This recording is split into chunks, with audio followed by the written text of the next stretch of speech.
Got a great question today. Came from Tracy Huang, and she asks, how does one learn to become a good teacher? Can lower ranking students teach? Now I think this is a powerful question because every martial artist is going to come to different specific conclusions. And the reason why is because they're going to mix their particular talents with their influences. And these things come together, and what comes out is that person's particular teaching style. So there's no one right way. But what I'd like to do in order to help with this question is take a reverse angle. I'd like to address two things that I think a good sensei is not, and then use that information to explain some things that I think a good sensei is, and also how lower ranking students can get involved with teaching. So the first thing I think a good sensei is not is a coach. So let's look at what a coach is. A coach provides an athlete with a physical skill set and a mental preparedness to score points, get goals, whatever it is that sport endeavors to accomplish.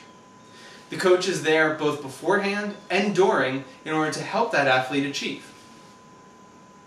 The subject matter of the sport is contained within the sport.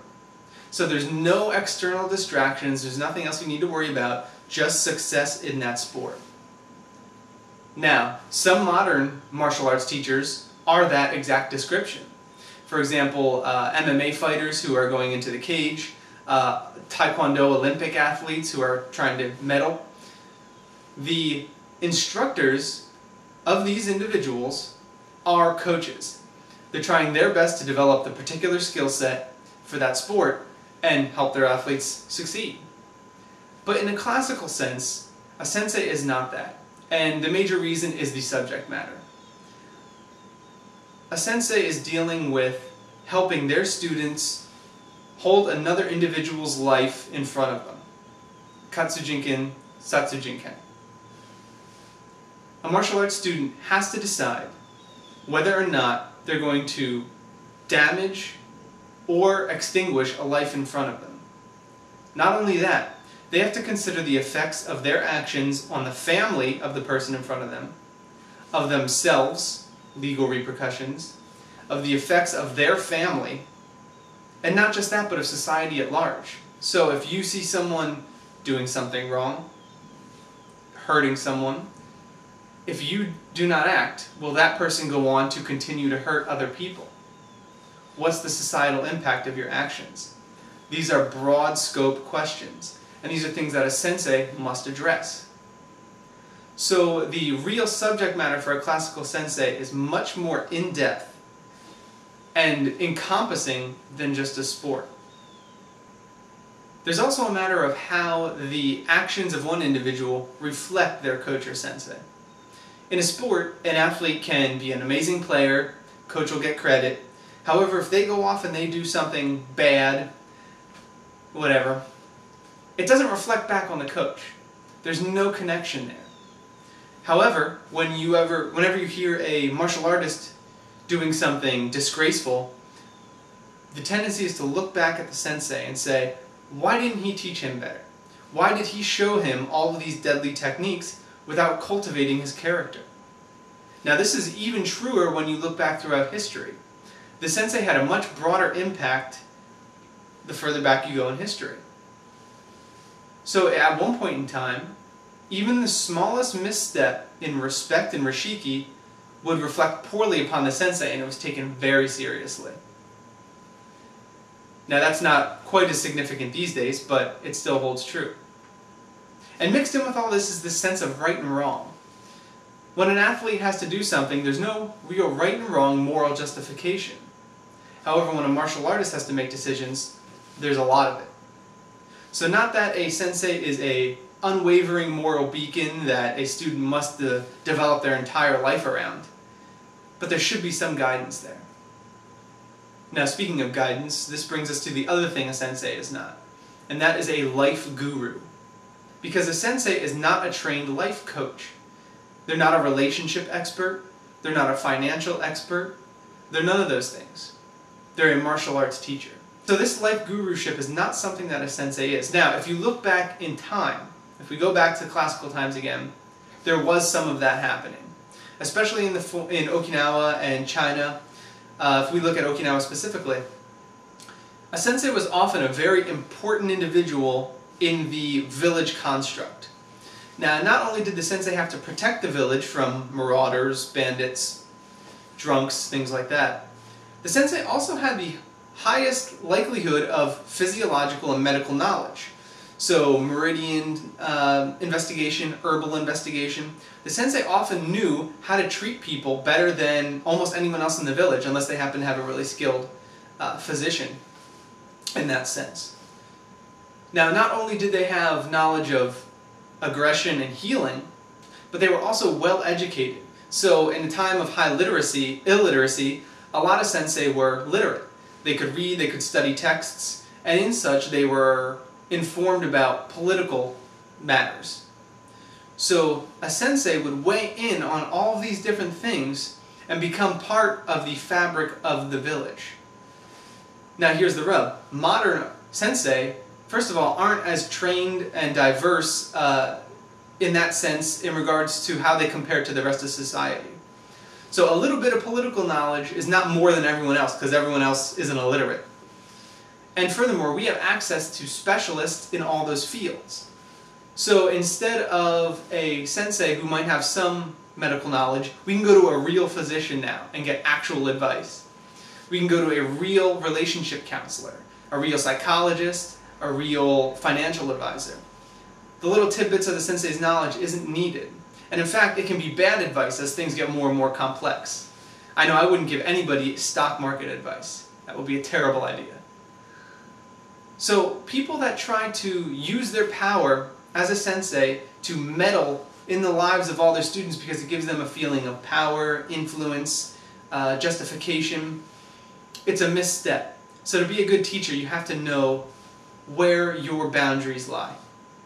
So now let's look at a few things that a good teacher is. As we mentioned, a good teacher has to find that balance between guruship and coach. So coach is unattached, guru is far too attached. Another thing a good classical teacher will focus on is passing on the curriculum as it was given to them. So there's a lot of ego involved with becoming a teacher because now you're the guy in charge. You have the ability, guy or girl, excuse me. You have the ability to flavor everything that you do, to put your stamp on it.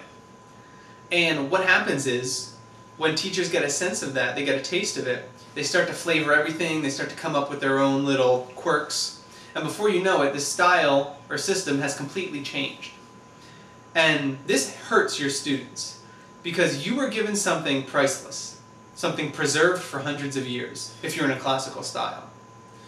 You making arbitrary changes just because it fits better with your body is irresponsible.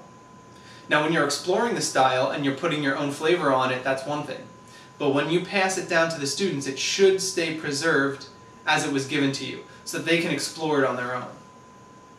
Another very important factor is minimizing politics. So the more and more important you become as a teacher, the more politics are going to get involved. Students are going to want to curry your favor. Other people in your federation or style are going to want to both hold you down or maybe prop you up. But what's their agenda? Who's to say? You need to find ways to keep that out of your life. That can be very difficult and there can be some tough decisions you have to make. But the less politics you can have involved in your training, the more pure and the more consistent your art's going to be. And the longer you can stay in it, because it's not going to become poisonous to you. One of the most important words that you'll learn as a teacher is balance. And if you look at the sphere of what it takes to become a good traditional artist, it is body, mind, spirit, or character, and you might even include wellness in there as well. If you focus too much on one of these things as a teacher, the others will suffer. And as we mentioned earlier, that can lead to unbalanced students. So if you're just doing technique all the time and you never talk about how to improve that or why you're doing it, then these things start to suffer and there's just too much technique, bad things can start to happen. If you talk too much and you don't train enough, then you become the kuchibushi as it's termed, and that's not good either. If you philosophize too much and you're not doing enough of the other, your skill set's going to fail you. And if you don't take care of wellness, then of course you'll just become a big Buddha belly guy and you'll barely even be able to waddle out onto the floor, which that's not good either. So to become a good teacher, you have to mind the balance. And that brings me to another very important thing. Showing instead of saying. A good teacher simply exudes those qualities of respect, dignity, rashiki, everything they do and everything they say. It exudes from them. And when you see them, you say, yes, that's what I want to be. That's what I want to be like. And so they don't have to tell you, you should be more respectful, you should bow here, you should bow there. They're simply doing the right things and being powerful. And you watch them and you take that. And so that's where the personal talents and influences come into play. Now, let's say you have personal talents of communication or technique. Don't just focus on the good examples. Quietly observe people who you think are bad examples. You can analyze what they have and what they do, and you can make sure that you don't do that. So everybody you encounter provides you with a chance to grow. So let's look at perhaps the final key of the question, and that's can younger students or lower ranked students teach?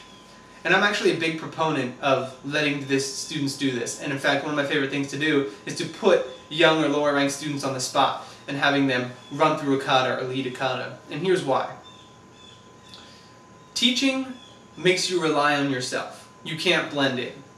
When you're in front of the class, you need to be in charge, you need to summon your courage and your confidence, and you need to do it.